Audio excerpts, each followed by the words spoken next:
Moisturiser आधी लावायचं की सनस्क्रीन आधी लावायचं की सीरम आधी लावायचं की eye cream? Do you guys have all this doubts? So don't, I am here to clear all doubts regarding your skin care routine.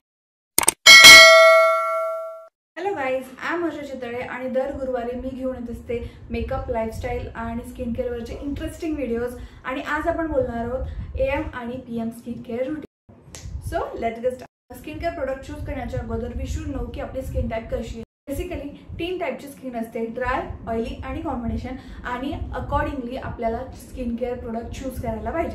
How to know your skin type? I will make another video on that. And for we'll start with our skincare. Let's divide our video in AM routine and PM routine. First, we'll start with AM routine. First and most important thing is cleansing. So basically, cleansing is nothing but our face wash. आणि face wash आपण काय use करतो की आपल्या फेसवर oil produce होतं त्याला clean करण्यासाठी. After cleansing we have to use toner. Actually toner is the optional. Toner basically काय करतं, फेसला हायड्रेशन प्रोव्हाइड करतं आणि फेसचं pH बॅलन्स आहे ते मेंटेन करायचं काम हे टोनर करतं. नेक्स्ट स्टेप ते म्हणजे मॉइश्चरायझर. बेसिकली मॉइश्चरायझर्स काय करतात, स्किनला हायड्रेट ठेवायचं काम करतात. आउट ऑफ डे स्किनला मॉइश्चर प्रोव्हाइड करतात. AM रुटीन मधली सगळ्यात इम्पॉर्टंट स्टेप ते म्हणजे सनस्क्रीन. तुम्ही एक वेळा मॉइश्चरायझर स्किप केलं तरी चालेल, बट सनस्क्रीन स्किप करायचं नाही. सनस्क्रीन आपल्या स्किनवर एक बॅरियर क्रिएट करतात जे की आपल्या स्किनला UVA आणि UVB रेज पासून प्रोटेक्ट करायचं काम करतात, ज्याच्यामुळे आपल्या स्किनला टॅनिंग होत. सो हे तर झालं आपलं AM स्किन केअर रुटीन, जे की आपण रेग्युलरली फॉलो करायलाच पाहिजे. अदरवाईज डर्मॅटने तुम्हाला कुठला क्रीम्स किंवा सिरम रिकमेंड केलेलं असतं, so you can include that as well. PM skin care रुटीनमध्ये आपण फर्स्ट स्टेप ही कॉमनच असते, ते म्हणजे फेस वॉश. दिवसभराची जी काही डर्ट आणि ऑइल चेहऱ्यावर सॅच्युरेट झालेलं असते ते क्लीन करण्यासाठी first and the most important thing is face wash. After face wash you can include toner. And again toner is the optional step, but it is recommended. After toner PM रुटीनमध्ये next step आहे ती म्हणजे active serums.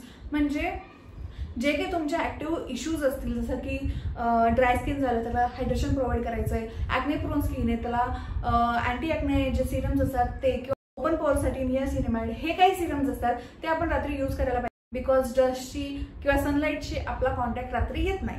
So serum, active serum I would say. PM रुटीनमध्ये recommended step जी आहे ते म्हणजे eye cream किंवा आय सिरम. बेसिकली अंडर आयचा जो एरिया असतो तो ऑल ओव्हर फेसपेक्षा थोडासा नाजूक असतो, थोडासा डेलिकेट असतो. त्यामुळे अंडर आय ट्रीट करण्यासाठी एक वेगळा फॉर्म्युला असतो. हे आपल्याला डिपफिंग किंवा मग रिंकल्स किंवा फाईन लाईन्स आहेत, डार्क सर्कल्स आहेत, ह्यांना फाईट करण्यासाठी हेल्प करतात. देन फायनली PM रुटीन मधला सगळ्यात शेवटचा पार्ट तो म्हणजे मॉइश्चरायझर. म्हणजे जे काही आपण सिरम अप्लाय केलंय, आय क्रीम अप्लाय केली, त्याला लॉक करायचं काम करतं ते म्हणजे moisturiser. So these are the steps we should include in our skincare routine. So I'll repeat again की AM routine मध्ये आपण कुठल्या स्टेप्स फॉलो केल्या पाहिजे. क्लिन्झिंग, टोनिंग, मॉइश्चरायझिंग आणि सनस्क्रीन. तसंच PM रुटीन मध्ये येतं cleansing, toning, serum, eye cream आणि मॉइश्चरायझर. सो हे तर झालं AM आणि PM स्किन केअर रुटीन. आणि if you want to know my skin care routine, so let me know in the comment box and I'll try to make a special video on that. So that's it for today and see you on the next Thursday. Till then, bye bye.